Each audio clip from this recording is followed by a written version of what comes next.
40 বছরের মেহনত, 50 বছরের সাধনায় সব যখন ঘুচাইছে, ছেলেটাকেও বিদেশ পাঠাইছে, মেয়েটাকেও বিয়ে দিছে, বাড়িতে বিল্ডিংও করছে, সংসারের সব প্রয়োজন শেষ করে মাত্র চাচা বইছে, কদ্দুর আরাম করবো, জিরাইব, মালাকুল মউত আজরাইল এসে বলছে, চাচা চলেন, চলে যাও,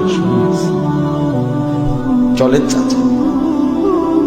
অথবা সিদ্ধান্ত নিছিল দুনিয়া এবার ভোগ করবে, মেহনত করছে অনেক দিন, ছেলে পেলে কামাই রোজগারি শুরু করছে, কিন্তু ডাক্তারে পরীক্ষা নিরীক্ষা করে বলে দিছে, আপনি দুপুরে সকালে 2টা রুটি খাবেন, রাতে 2টা রুটি খাবেন, দুপুরে 1 চামচ ভাত খাবেন, খালাস, দুনিয়া ভোগ করা গেল। এই ঘর যদি সোফা দিয়ে সাজে মাটির উপরে, খোদার কসম ওই ঘর কবরে মাটির নিচের সেই ঘর তো সেজদা দিয়ে সাজে, সে ঘর কখন সাজাবেন? সেদিন গত 1 সপ্তাহ আগে আমার বাসার পাশে একটা ছেলে মারা গেছে, 22-23 বছরের তাগড়া জওয়ান ছেলে, এত সুন্দর, চাঁদের মতো তার চেহারা ছিল, লম্বা সুঠাম।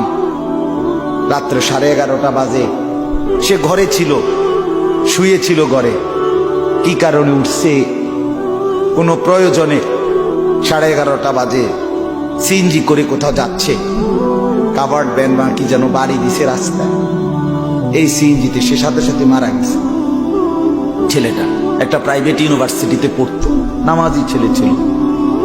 পরের দিন জোহরের নামাজের পরে জানাজা হয়েছে, আমি তার জানাজা পড়ছি, ছিলাম।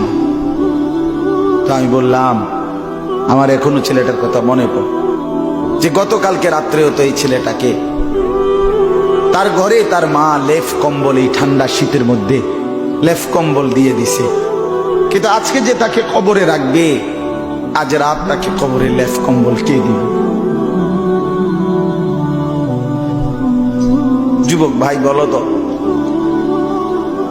মাটির উপরে যদি এত ঠান্ডা, আমাদের প্রত্যেকের গায়ে জাম্পার আছে, সোয়েটার আছে, কোট আছে, রুমাল আছে, মাফলার আছে, জ্যাকেট আছে, চাদর আছে, পায়ে মোজা আছে, এরপরেও কি পরিমাণ ঠান্ডা লাগতেছে। দোস্ত আমার, কবরে, সেই অন্ধকার কবরে মাটির নিচে কি পরিমাণ ঠান্ডা। ওই ভাই বলো না, এই ছেলেরা তোমরা যারা আজকে 1 ওয়াক্ত নামাজ পড়ো নাই, আজ যদি রাত তোমার মৃত্যু হয়, তুমি কবরে থাকবা কেন?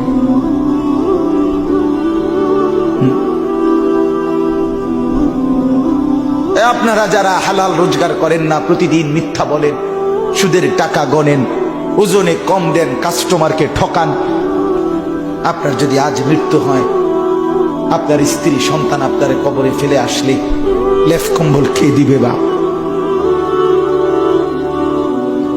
কে দিবে বলে?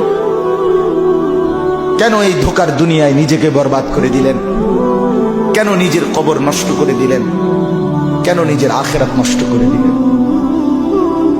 ওমা হাদিহিল হায়াতুদ দুনিয়া ইল্লা লাহবুন ওয়া লাইব।